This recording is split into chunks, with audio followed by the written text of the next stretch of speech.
رب كبير مالك السماء ومن الرسول لا يكثر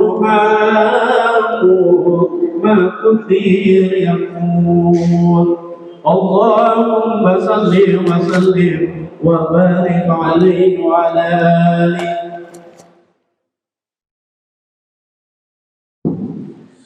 الفاتحة إلى روح سيدنا وحبيبنا شفينا رسول الله محمد بن عبد الله وعلى آله وأصحابه وأزواجه وذريته وأهل بيته أجمعين، خصوصا إلى روح سيدنا أحمد بن عيسى المحاجر الفقيه المقدم محمد بن علي وعلي وجميع سادات علي وعلي وصول وفروئهم، وإلى حضرة النبي محمد صلى الله عليه وآله وبارك وسلم. الفاتحة. أعوذ بالله من الشيطان الرجيم. بسم الله الرحمن الرحيم. الحمد لله رب العالمين الرحمن الرحيم مالك يوم الدين. إياك نعبد وإياك نستعين. اهدنا الصراط المستقيم صراط الذين أنعمت عليهم غير المغضوب عليهم ولا الضالين. آمين. السلام عليكم ورحمة الله وبركاته. Alhamdulillah القوي سلطانه الواضح برهانه المبسوط في الوجود كرمه وإحسانه تعالى مجده وعظم شأنه خلق خلق لحكمه وطاع عليه علمه وبسط له من فائد المنة ما جرت به في أقداره القسمة. أشهد أن لا إله إلا الله وحده لا شريك له وأشهد أن سيدنا محمدا عبده ورسوله لا نبي بعده. اللهم صل وسلم على نبينا محمد وعلى آله وأصحابه ومن تبعهم بإحسان إلى يوم القيامة. أما بعد، سبحانك لا علم لنا إلا ما علمتنا إنك أنت العليم الحكيم. ربي اشرح لي صدري ويسر لي أمري واحلل عقدة من لساني يفقهوا قولي وسدد لساني واهدي قلبي بحق سيدنا محمد صلى الله عليه وآله وسلم. يا من هو في علوه كائن، يا من هو في فعل حميد، يا من هو في مجده متين. اللهم أكرمنا بنور الفهم وأخرجنا من ظلمات الوهم وارزقنا فهم النبيين وحفظ المرسلين وإلهام ملائكة المقربين.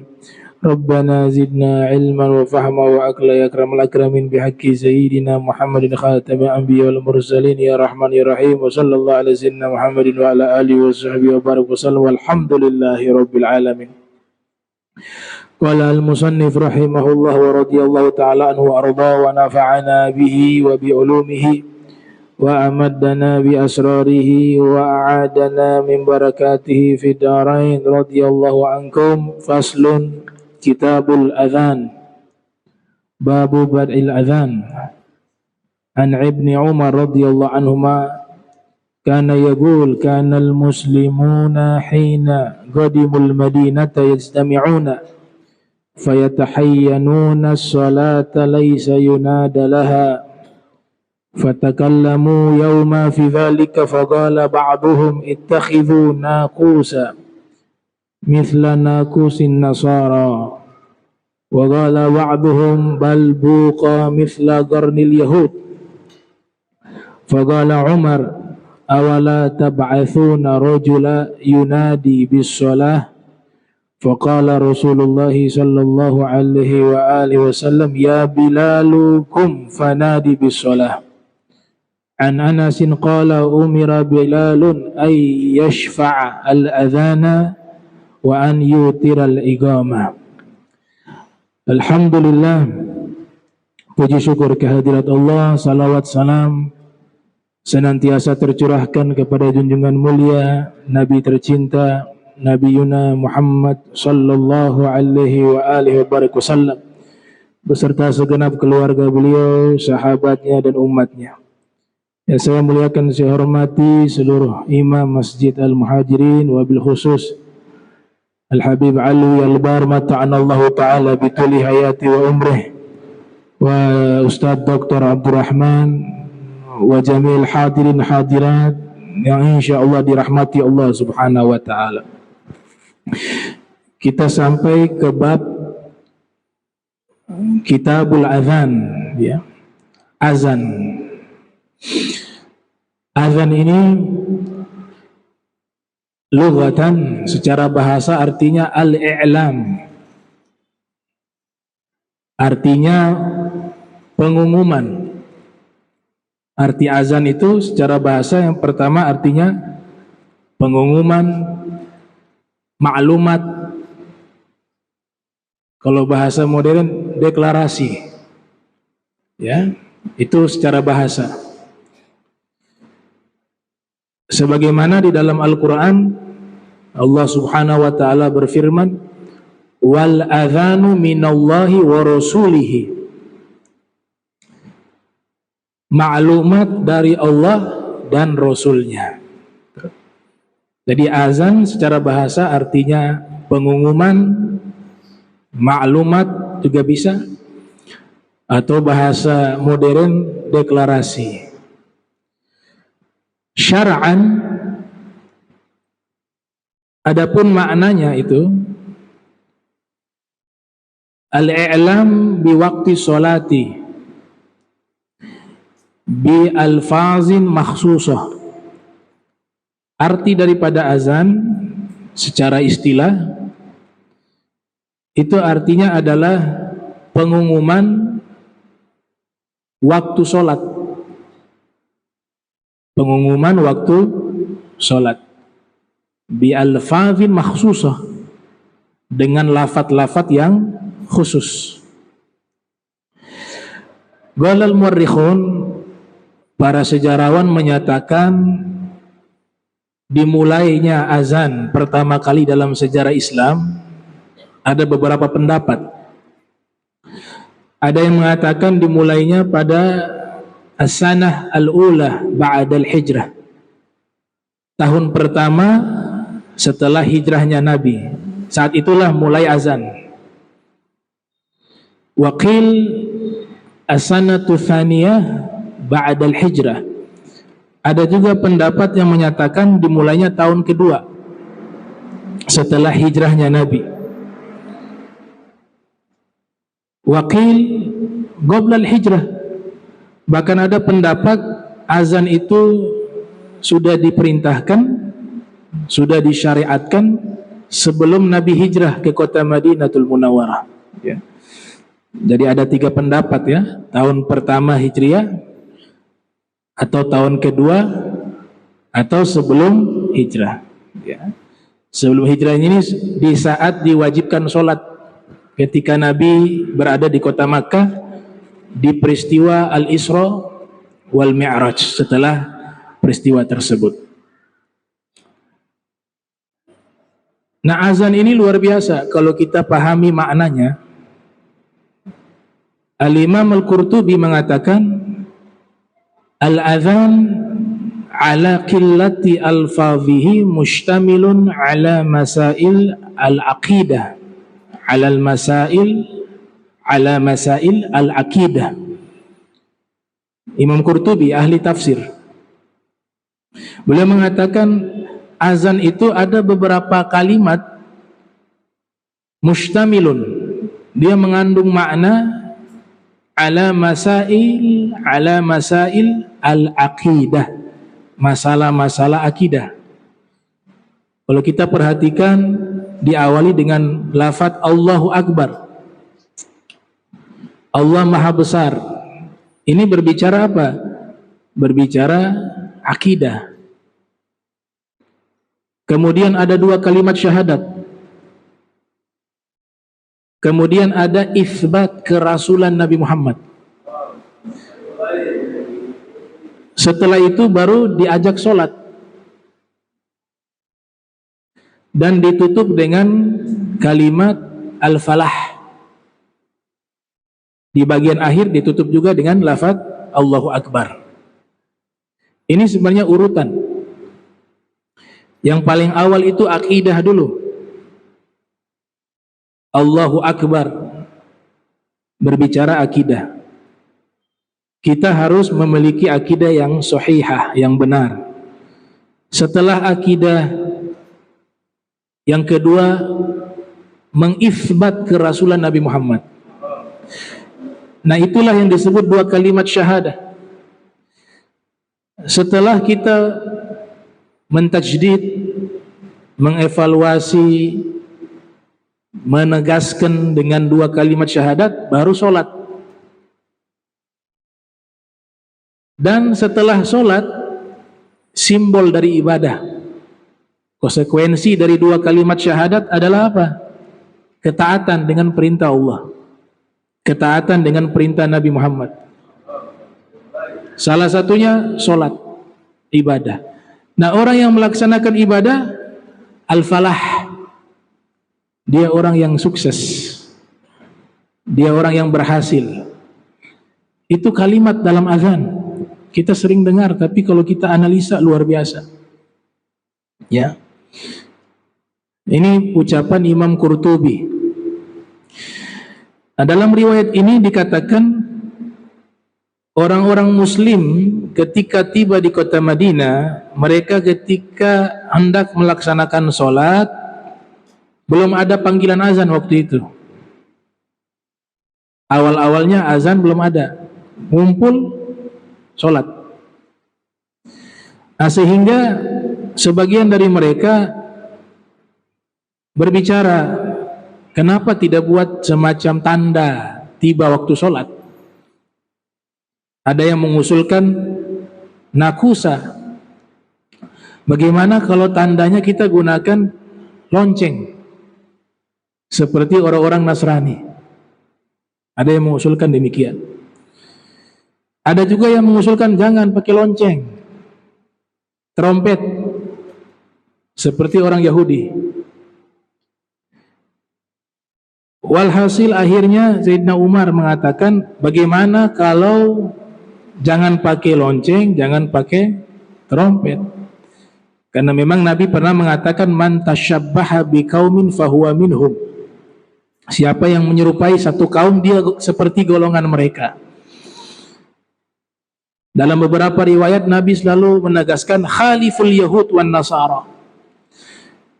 Kalian harus beda dengan Nasrani dan Yahudi. Maka diusulkan bagaimana kalau ada seruan ketika tiba waktu sholat, kita beritahukan dengan apa? Seruan, yunadi. Ya, yunadi artinya seruan, seseorang menyeru. Maka Rasul SAW menerima usulan tersebut. Nabi mengatakan, ya Bilal kum fanadi bisolah. Wahai Bilal, bangkit engkau, serukan azan untuk memanggil orang-orang melaksanakan sholat. Ini salah satu riwayat yang menjelaskan awal mula azan. Awal mula azan.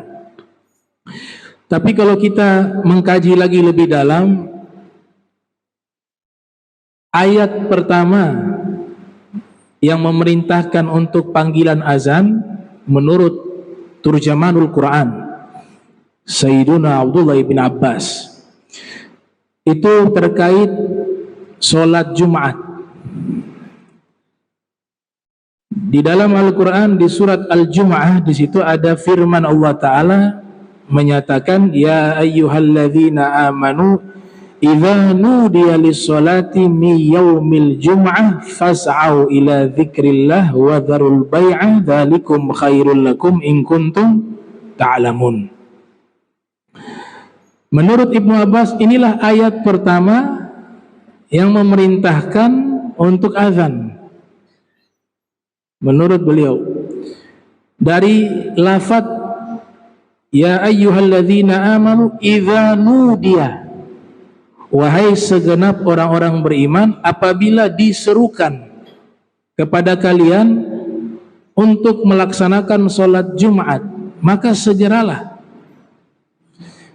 Kata diserukan di situ artinya apa? Azan. Ini menurut Ibnu Abbas. Maka mulailah azan diberlakukan. Di Madinah ada komunitas Yahudi.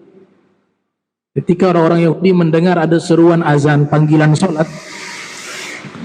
mereka mengatakan, laqad ibtada'ta ya Muhammad syai'an lam yakun fima madha.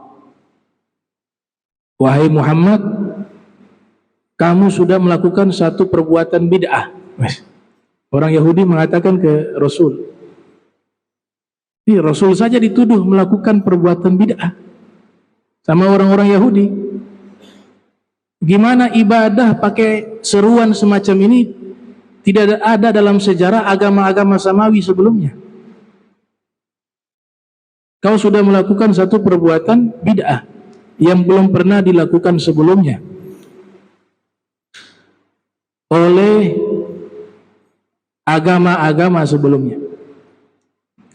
Allah Ta'ala membantah langsung. Turun ayat. Wa idza nadaitum ila sholati ittakhidhuha khuzwan wa la'iba. Apabila kalian menyeru untuk sholat, azan, panggilan azan untuk sholat, mereka orang-orang Yahudi menjadikan sasaran olok-olokan, ejekan, dan la'iba, permainan. Maka Allah menjawab, ya, mereka adalah qaumun la ya'qilun. Ya, gak usah didengar mereka, wahai Nabi Muhammad. Mereka adalah sekelompok kaum yang tidak memiliki akal. Jadi Allah sendiri yang menjawab. Allah yang membela Nabi sallallahu alaihi wasallam.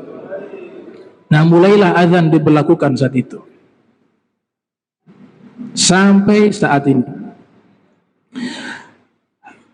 Ada riwayat mengatakan, di sini Imam Bukhari tidak menyebutkan. Kalau kita membaca kitab-kitab sirah nabawiyah, pertama kali azan itu lafadznya itu ditemukan dari mimpi. Ada sahabat bernama Abdullah bin Zaid. Dia bermimpi diajarkan lafadz azan tuh. Dari Allahu Akbar sampai akhirnya juga Allahu Akbar. Hayyalus shalah, hayyalul falah. Dalam mimpi ditemukan lafadz itu, diajarkan kepadanya. Kemudian setelah dia bermimpi, dia hafal tuh kalimat-kalimat azan itu, dan dia sampaikan kepada Nabi di saat terjadi dialog antara sahabat untuk memanggil orang sholat. Ada yang mengusulkan menggunakan lonceng, bel, ada yang mengusulkan menggunakan trompet.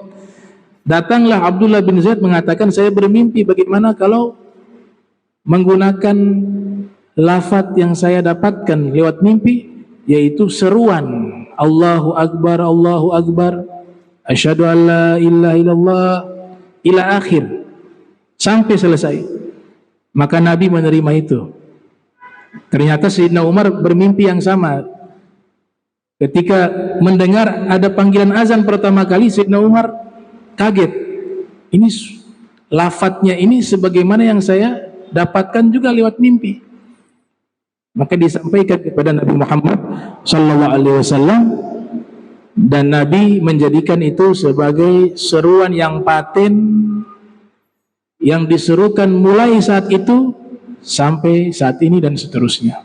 Bahkan dijadikan juga sebagai azan yang digunakan di saat ada anak yang baru lahir, sunnah.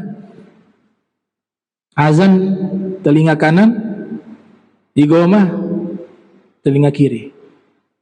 Bahkan dikiaskan dalam mazhab para ulama ahli sunnah wal jamaah, khususnya mazhab Syafi'i, di saat dikuburkan, kias kepada azan di saat lahir. Di saat lahir sunnah awal azan, maka ketika meninggal dikiaskan, ditutup juga dengan azan. Nah, itu lafadz azan. Nah, riwayat ini Imam Bukhari tidak masukkan di dalam kitab Sahih Bukhari. Kenapa beliau tidak masukkan? Ulama mengatakan innama lam yukhrijhu al-Bukhari li'annahu ala ghairi syartihi. Karena menurut Imam Bukhari riwayat itu tidak kuat. Tidak masuk di dalam kriteria hadis yang diterima oleh Imam Bukhari. Makanya tidak disebutkan. Yang disebutkan riwayat tadi, yaitu mereka berdialog, mengusulkan pakai lonceng, ada yang trompet, kemudian langsung Nabi perintahkan Bilal, kamu azan. Dan Nabi sendiri yang mengajarkan lafaz azan itu sendiri. Nah, saya lebih cenderung ke pendapat itu. Ya, karena semua itu musyarri'nya adalah Nabi Muhammad. Itu ilmunya dari Rasul. Tapi kalau Rasul dapat dari orang lain, berarti secara tidak langsung Nabi posisinya jadi murid. Kan dia katakan, Rasul saya dapat lewat mimpi. Azan tuh begini. Mulai dari Allahu Akbar. Itu kan simulasi guru dengan murid.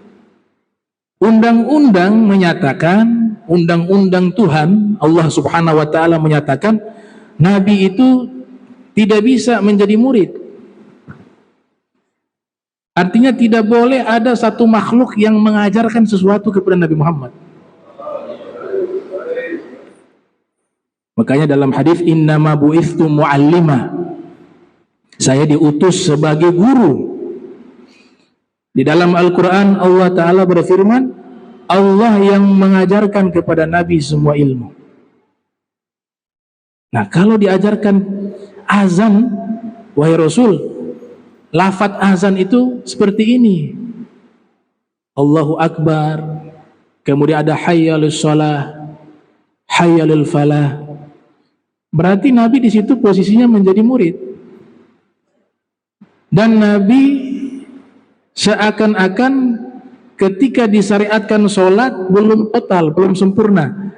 Karena seruannya tidak ada. Sholatnya sudah ada, panggilan untuk sholatnya tidak ada. Tapi kalau kita buka kitab sejarah, ya riwayatnya seperti itu. Saya mau sampaikan bahwa masalah ini ulama lain punya pendapat juga yang berbeda. Bahwa Nabi ketika ke Mi'raj, ketika Al-Isra, diisrakan oleh Allah, dimi'rajkan oleh Allah, diwajibkan sholat 5 waktu, itu sudah diajarkan juga oleh Allah azan. Makanya Imam Tobroni lahir 260 Hijriah, wafat 360 Hijriah. Di dalam Mu'jamnya, dia meriwayatkan satu riwayat, auhallahu ilaihi al-adhan. Allah sudah wahyukan kepada Nabi Muhammad azan sebelum Nabi hijrah ke kota Madinah. Fanazala bihi fa'allamahu Bilala. Kemudian Nabi turun ke dunia. Jadi dapat sigot azan itu waktu beliau lagi Mi'raj. Makanya ada lafaz fanazala bihi. Beliau turun ke dunia, fa'allamahu Bilala. Lafaz azan itu diajarkan oleh Rasul kepada Sayyidina Bilal ibn Rabah. Sayyidina Bilal sebagai muazzin. Maka riwayat ini jelas menyatakan bahwa sebelum Nabi hijrah, Nabi sudah ajarkan kepada Sayyidina Bilal sigot atau lafaz azan yang sampai saat ini kita dengarkan. Nah, ini yang saya cenderung ke pendapat ini. Karena langsung Allah ajarkan kepada Rasul Muhammad sallallahu alaihi wasallam. Ada yang menarik juga kami dapati di riwayat Abu Syekh. Abu Syekh mengatakan lafaz azan ini pertama kali diserukan itu oleh Nabi Ibrahim. Karena ada ayat yang menceritakan hal itu. Wa'adzin fin nasi bil hajj ya'tuka rijala wa ala kulli dhamirin ya'tina min kulli fajjin amik. Allah perintahkan Nabi Ibrahim azin, menyerukan, menggunakan lafaz fil amr azin, menyerukan dengan azan. kepada manusia untuk melaksanakan ibadah haji. Maka mereka datang berjalan kaki, ada yang menggunakan kendaraan dari tempat yang sangat jauh. Abu Syekh mengatakan, ukhidhal adhan min adhan Ibrahim. Diambil lafaz azan itu dari lafaz azannya Nabi Ibrahim. Jadi sudah ada sejak lama lafaz azan itu. Ya. Abu Nuaim lahir tahun 336 Hijriah, wafat 430 Hijriah, di dalam kitab Hilyatul Auliya wa Tabaqatul Asfiya, bahkan beliau meriwayatkan sejak zaman Nabi Adam sudah ada azan. Bukan Nabi Ibrahim lagi. Sejak zaman Nabi Adam. Beliau riwayatkan inna Jibrila nada bil azan li Adama hina uhbita minal jannah. Malaikat Jibril melantunkan azan kepada Nabi Adam di saat Nabi Adam diturunkan dari surga menuju ke dunia ini. Dan itu riwayat Abu Nuaim. Jadi bukan di Madinah baru diajarkan azan. Yang mengazarkan Abdullah bin Zaid. Nah, yang terima riwayat ini juga tidak masalah. Ada dalam kitab Sirah Nabawiyah. Tapi kita ngikut pendapat pertama, bahwa azan itu sudah ada sejak lama dan Nabi yang mengajarkan kepada umat sigot dan lafaz azan tersebut. Kalau sholat Jumat itu azan yang ada di zaman Nabi itu di saat khotib sudah naik mimbar. Itu azannya. Azan sholat Jumat. Kalau yang sebelumnya ijtihad dari Sayyidina Utsman bin Affan. Hanya azannya 2 kali. Tapi azan yang kana fi ahdi Rasul ketika imam atau khotib berada di atas mimbar.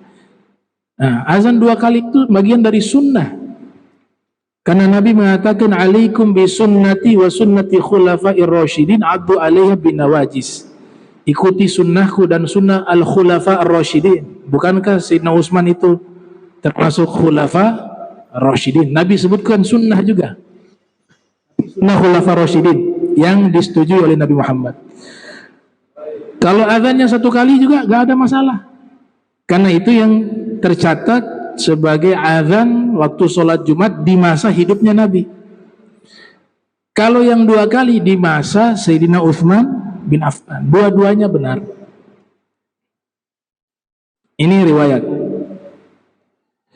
Ada hal yang menarik. Ada satu tokoh ulama Rusia yang pernah saya sebutkan, namanya Syekh Musa Jarullah. Nah, beliau ini sependapat dengan pendapat yang mengatakan azan itu sudah diberlakukan di saat Nabi tinggal di kota Makkah Al-Mukarramah. Beliau menulis satu kitab berjudul Ayyamu Hayatin Nabiil Karim. Ini kitab luar biasa, ya, Manhajun Naqdi wa Tahlilil Had. Studi kritis dan analisis yang tajam dalam sejarah. Kita kan meyakini, ya, mayoritas ulama berpendapat Nabi lahir 12 Rabiul Awal. Banyak ulama mengatakan demikian. Ada yang mengatakan 9 Rabiul Awal. Bahkan ada yang berpendapat Nabi lahir di bulan suci Ramadan dalam kitab Bahjatul Mahafil. Tapi ini beliau kritis. Beliau menulis kitab tadi Ayyamul Hayatin Nabil Karim pakai hitung-hitungan. Dan beliau hitung dari mulai Nabi lahir sampai wafat. Baik Masehi maupun Hijriah. Kemudian beliau katakan apa? Yang 12 Rabiul Awal itu khata', salah. Kata beliau, kita ngikut yang 12 Rabiul Awal, ulama mayoritas. Itu ulama-ulama yang menyatakan 12 Rabiul Awal orang-orang soleh. Tapi maksudnya apa? Bahwa ada juga tokoh-tokoh Islam yang memiliki manhaj metode tersendiri di dalam studi kritis, termasuk masalah azan. Sebagian mengatakan diberlakukan pada tahun 1 Hijriah, sebagian ulama mengatakan 2 Hijriah, dan ada juga berpendapat sebelum Nabi hijrah sudah diberlakukan adzan. Saya belum temukan analisa setajam ulama Rusia ini. Beliau menyatakan Nabi itu wafat usia 63 tahun. Tahun 11 Hijriah. Ini hal yang umum. Para muarrikhun berpendapat demikian. Tapi yang unik di sini, beliau mengatakan itu ada dalam isyarat Al-Quran. Di surat Al-Munafikun itu surat 63. Kemudian ayatnya wala yuakhirullah nafsan idza jaa ajaluha wallahu khabirum bima ta'malun. Itu kalau diterjemahkan, apabila Allah sudah menetapkan ajal seseorang, sudah mungkin ditunda-tunda lagi. Luar biasa tafsiran beliau apa? Ayat ini yang dimaksud adalah Nabi Muhammad. Dan saya berpendapat bahwa Rasulullah wafat usia 63 tahun sesuai dengan ayat ini yang menceritakan ini adalah wafatnya Nabi Muhammad. Di surat Al-Munafikun ayat 63 simbol daripada usia beliau 63 tahun, dan di ayat 11 simbol dari tahun wafatnya 11 Hijriah. 63 11. Dan surat Al-Munafikun ini turun setelah surat haji. Karena Nabi wafat setelah melaksanakan ibadah haji. Setelah itu beliau wafat. Turunlah surat Al-Munafikun. Nah, itu penafsiran yang ajib, yang luar biasa. Orang Rusia, ya, Syekh Musa Jarullah. Saya punya kitabnya tentang Ayyamu Hayatin Nabil Kirim. Ya, di situ beliau hitung secara spesifik, secara rinci. Mulai Nabi lahir tahun berapa kalau Masehi dihitung. Lah ini jumlahnya dengan sejarah mengatakan begini kok beda. Ya, dalam 1 tahun sekian jumlahnya masih Hijriah sekian, bulan ditulis tahun-tahunnya satu persatu sampai Rasul wafat, tahun wafatnya. Nah, beliau mengambil kesimpulan wafatnya tahun 11 Hijriah, usia 63 tahun. Ada yang menarik, Nabi itu seumur hidup tidak pernah azan sholat, ya. Kalau azan untuk bayi yang lahir, ada riwayat Nabi azankan di telinga cucunya Al-Imam Hasan wal Husain. Makanya sunnah. Hadis riwayat Imam Tirmizi, dalam sunannya diriwayatkan Nabi azan di telinganya Imam Hasan dan Imam Husain. Tapi azan solat belum pernah. Imam Nawawi yang lahir 631 Hijriah, wafat 676 Hijriah, beliau punya pendapat bahwa Nabi pernah azan sekali, marratan wahidatah fi safar, ketika sedang safar pernah azan sekali. Wa qawwahu at-Tirmidzi, Imam Tirmidzi menguatkan riwayat ini, yang lahir tahun 209 Hijriah, wafat 279 Hijriah. Tapi ulama lainnya mengatakan Nabi itu tidak pernah azan, baik safar maupun sedang mukim. Pendapat ini yang populer. Pertanyaan muncul, kenapa Nabi tidak pernah azan? Karena Nabi takut. Takut ketika Nabi menyerukan azan, sahabat-sahabat mereka tidak segera datang ke masjid, saat itu juga kena dosa. Kalau Nabi yang azan, ya. Karena Allah Ta'ala menyatakan, ya ayyuhalladzina amanu istajibu lillahi wali rasuli idza da'akum lima yuhyikum. Wahai orang beriman, segera jawab. Nah, kata segera jawab itu saat itu juga harus. Nabi panggil gak boleh lama. tertunda sesaat kena dosa. Istajibu lillahi wa lirasuli, jawablah panggilan Allah dan Rasul apabila memanggil kalian. Maka Nabi karena kasihan, bil mu'minin raufur rahim, belas kasih kepada umatnya, Nabi tidak pernah azan. Kemudian kalau Nabi azan, hukum solat di masjid fardu ain, di kantor tidak sah, di majlis taklim tidak sah, di pondok pesantren tidak sah. Kenapa? Karena Nabi memanggil untuk solat ketika Nabi azan di masjid. Dan Nabi ketika memanggil bisa jadi wajib. Itu pandangan Nabi. Maka Nabi tinggalkan. Fa'amara Bilala fa'adzana. Nabi suruh saja Bilal, wahai Bilal, saya ajarkan kamu lafaz azan, kemudian kamu yang serukan. Alhamdulillah. Ya, maka Nabi katakan, kalau Allah berikan dua pilihan untuk umatku, ada yang sulit dan ada yang gampang, saya milih yang paling gampang.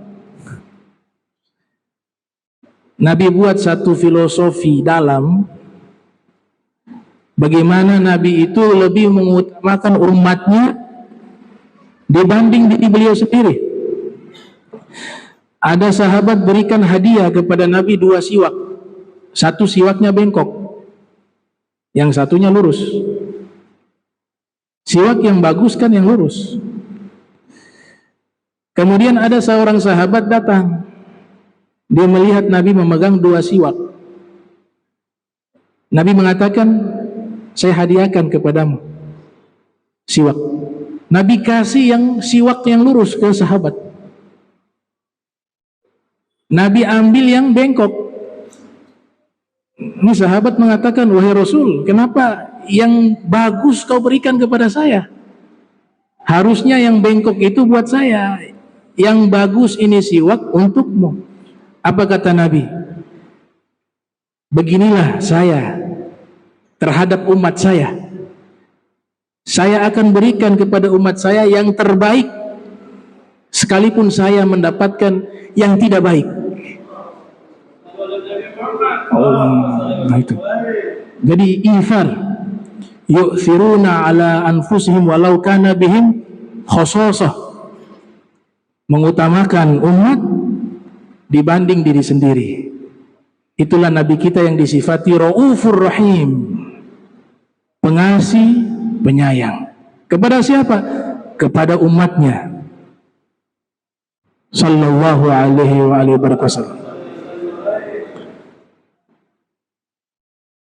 Nah, azan ini akhirnya Nabi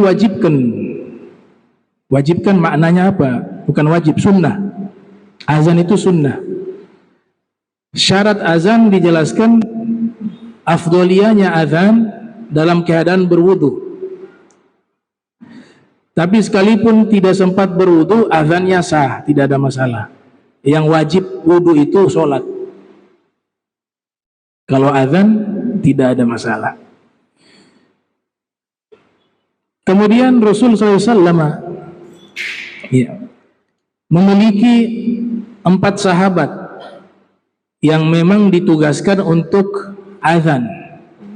Di zaman Nabi itu masjid yang utama itu 3 masjid saja yang paling utama di zaman Nabi. Masjid Nabawi, Masjid Quba, dan kelak juga Masjidil Haram di Makkah Al-Mukarramah. Nabi sudah perintahkan beberapa sahabat untuk ditugaskan azan, sholat 5 waktu. Di Masjid Nabawi 2 orang sahabat yang bergantian azan. Yang pertama Sayyidina Bilal ibn Rabah, yang kedua Abdullah ibni Umi Maktum. Masjid Quba Nabi tugaskan kepada Sa'ad bin A'is Al-Qaras. Sedangkan di Masjidil Haram Nabi tugaskan Abu Mahdzura. Abu Mahdzura ini ceritanya unik. waktu Nabi datang ke Makkah, ya, peristiwa Fathul Makkah sekitar tahun 8 Hijriah. Tiba di kota Makkah, kemudian Nabi perintahkan Sayyidina Bilal azan. Ternyata ketika azan ada anak-anak ngejek. Mereka anak-anak ini belum memeluk agama Islam pada waktu itu. Ketika Sayyidina Bilal azan, diikut suara azan, tapi dengan maksud apa? Mengejek. Tapi Nabi mendengar ejekan itu, sekalipun itu ejekan, Nabi dengar suara anak ini bagus. Selesai Sayyidina Bilal azan, Nabi panggil sahabat, cari tadi itu yang mengejek azannya Sayyidina Bilal tadi. Dipanggil, ada beberapa anak ternyata.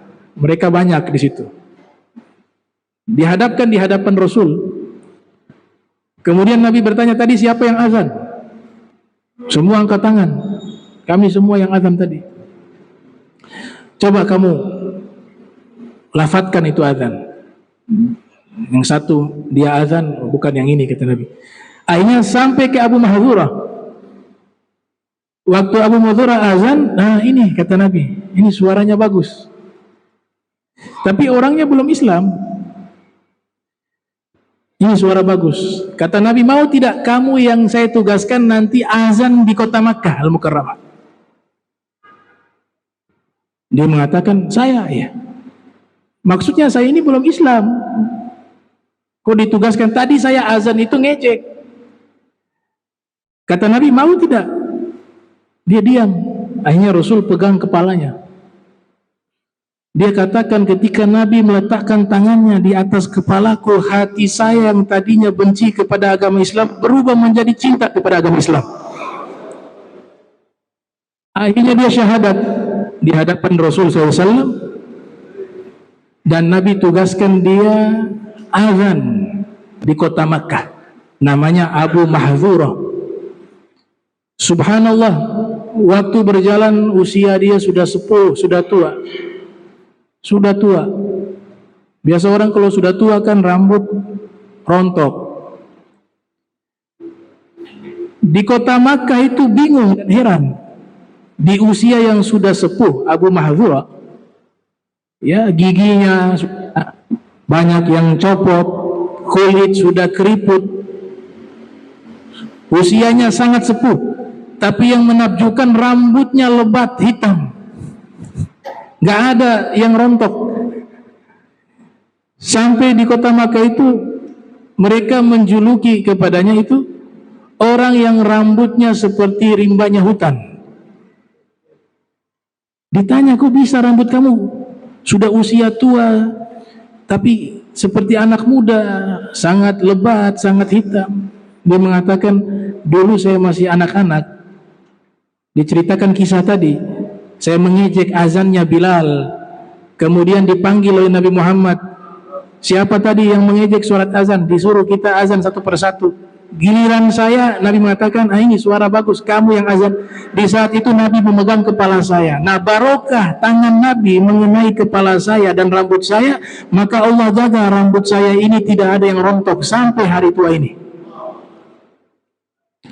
Abu Mahdzurah. An Anas qala umira Bilal an yashfa al-adhan wa an yu'tira al-iqamah. Bab fadlu ta'zin. An Abi Hurairah anna Rasulullah qala idza nudiya lis-salati adbara syaitan. Pernah meriwayatkan apabila suara azan dilantunkan, diserukan, syaitan lari. Itu dulu masih anak-anak sering kita dengar, itu hadis ternyata tuh. Jadi waktu azan syaitan lari. Bahkan dikatakan walahu duratun hatta la yazma'a ta'dhina. Larinya sampai terkentut-kentut. Saking besarnya suara kentutnya syaitan waktu mendengar azan, itu mengalahkan suara azan. Jadi mereka gak bisa dengar suara azan. Fa idza qudiya an-nida akbal hatta idza thuwiba. Nah, azan selesai dia balik lagi. Kan dilarang anak-anak waktu maghrib tuh. Itu ada riwayatnya. Ya. Dia lari. Selesai azan, balik lagi sampai tiba qomat. Nah, apabila dilantunkan atau disuruhkan iqamah sholat, adbar, lari lagi dia. Berarti ceritanya di mana nih? Di masjid. Syaitan masuk masjid. Kata Nabi, azan dia lari keluar dari masjid. Selesai azan balik lagi ke masjid. Iqamah lari lagi. Idza qudiya tafwid akbal hatta yakhtira bainal mar'i wa nafsi. Nah, ketika iqamah telah selesai, dia masuk lagi ke masjid. Tujuannya apa dia ke masjid? Masya Allah. Yakhtir bainal mar'i wa nafsihi. Yaqul uzkur kadza, uzkur kadza. Tujuannya dia di masjid berikan bisikan ketika kita lagi sholat agar tidak khusyuk kepada Allah. Ingat ini, ingat itu dia tuh. Kalau kita sholat kemudian pikiran kemana-mana, itu dia sedang bisikkan. Kunci motor cari 1 jam gak ketemu. Cari kunci motor di mana? Kunci mobil di mana? Tiba waktu sholat ketemu. Oh, di situ lagi sholat nih. Di situ ternyata. Taruh dompet di mana tadi? Lupa. Cari gak ketemu. Tiba sholat ke masjid. Allahu Akbar, takbiratul ihram. Tak mulai dia. Uzkur kadza, ingat. Ingat dompet kamu tuh. Ingat. Oh, di situ dapat. Secara tidak sadar dia alihkan kita untuk jauh dengan Allah Ta'ala. Posisi kita nih, waktu kita yang paling intim dengan Tuhan itu waktu sholat. Kalau waktu sholat saja tidak mampu kita untuk bisa menjaga hati kita agar fokus, maka di waktu yang lain juga akan sama. Jadi dia tetap bisikkan kita ketika kita sholat. Yakhtiru baina mar'i wa nafsi, yaqul uzkur kadza, ingat ini, ingat itu. Ya. Imam Ghazali mengajarkan satu amalan. Amalan yang jika dibaca, insya Allah ini syaitan tidak bisa membisikkan kita di saat sholat. Apa itu amalannya? Sebelum takbir, setelah melafadzkan niat, atau sebelum melafadzkan niat lah, itu baca surat An-Nas. Qul a'udzu birabbin nas, malikin nas, ilahin nas, min syarri waswasil khannas alladzi yuwaswisu fi sudurin nas minal jinnati wan nas. Itu faedahnya agar apa? Menghilangkan waswas. Dia ingin mewaswaskan kita, kita baca itu surat An-Nas, Allah jaga kita. Allah jaga, bisikan itu gak bisa masuk. Itu. Lima lam yakun yadhkur hatta yazalla rajulun la yadrik kam shalla. Nah, ada juga dia bisikkan, saking parahnya itu, dia buat kita ini ketika sholat dia bisikkan waswas sampai rakaat lupa. Ini biasa juga orang luka rakaat itu kena ini bisikan syaitan. Ini rakaat berapa nih? 3 atau 4? Dia setiap sholat lupa rakaat terus. Imma tak kurang atau tak tambah. Nah, ulama fikih mengajarkan kalau ragu 3 dan 4 ini rakaat 3 atau 4, atau ragu 2 atau 1 ini ya. Kita diajarkan oleh fuqaha, pilih yang paling kecil, akal. Saya ragu 3 dan 4, ambil 3 deh, biar saya tambah 1 rakaat. Tapi karena masih keadaan ragu, sunnah sujud sahwi. Ragu antara 1 rakaat atau 2 nih. Jarang sholat subuh kalau ragu lagi, luar biasa, hanya 2 rakaat dia lupa. 2 rakaat. Ini 2 rakaat ke belum ya? La haula wala quwwata. Sudah, ambil yang rakaat pertama, nanti tambah 1. Tapi karena keadaan masih ragu, sunnah sujud sahwi. Itu diajarkan oleh para fuqaha terkait masalah syak, ya. Nah, ini semua kerjaannya syaitan. Jadi ada juga dikasih tugas, ada namanya walhan. Ini punya nama. Ada yang tugasnya berikan waswas kepada hamba itu di saat wudu. Tadi buka belum apa? Balik lagi undur. Dipermainkan sama syaitan. Sudah tuntas wudhu nih, sudah kaki semua. Ya Allah, lupa niat tadi. Balik lagi. Itu sebenarnya walhan sedang mempermainkan. Syaitan namanya walhan. Ada yang was-was di mana? Di sholat. Di wudhu dia lolos. Sholat, Allahu Akbar. Ulang lagi. Allahu Akbar. Allahu Akbar. Sudah Allahu Akbar berhasil. Pas sholat, tadi Fatihah sudah baca ke belum? Dipermainkan. Ini harus dihilangkan. Ada juga setan tugasnya menggoda pedagang. Timbang. Ini 1 kilo ke belum? Kayaknya 1 kilo. Terlalu banyak nih. Wailul limutaffifin. Celaka bagi orang yang mengurangi timbangan. Ini semua perbuatan mereka. Cuman kalau kita merespon, ya ikut bisikan mereka. Tapi kalau kita melawan, gak bisa dia. Makanya waktu masuk neraka, ini manusia yang masuk neraka semua namanya apa namanya? Playing victim. Kalau bahasanya, merasa dirinya korban. Ya Rob, kami masuk neraka gara-gara syaitan. Syaitan marah, kurang ajar. Kalian masuk neraka karena kalian. Ya Allah, izinkan saya berkhutbah. Jadi syaitan khutbah dalam neraka. Di hadapan penghuni neraka. Kata syaitan, ya Rob, saya ini hanya kasih bisikan. Tapi ketika mereka jadi jahat, ya mereka yang terima bisikan saya. Mereka memang orang jahat. Buktinya ada yang penghuni surga. Yang penghuni surga itu, saya bisikkan kejahatan, mereka lawan. Nah mereka ini saya bisikkan, ya mereka terima. Jadi sama-sama setan semuanya. Jadi kalian jangan salahkan saya. Itu ala sabili hikayah, ya, jalan hikayah. Setan berkhutbah di dalam neraka. Wa insyaallah kita lanjutkan lagi di pertemuan berikut, masih membahas tentang bab azan. Allahumma jam'ana hadza jam'a marhuma wa tafarraqana bari tafarruqan ma'suma wa la tajal minna wa la minna syakila mahruma.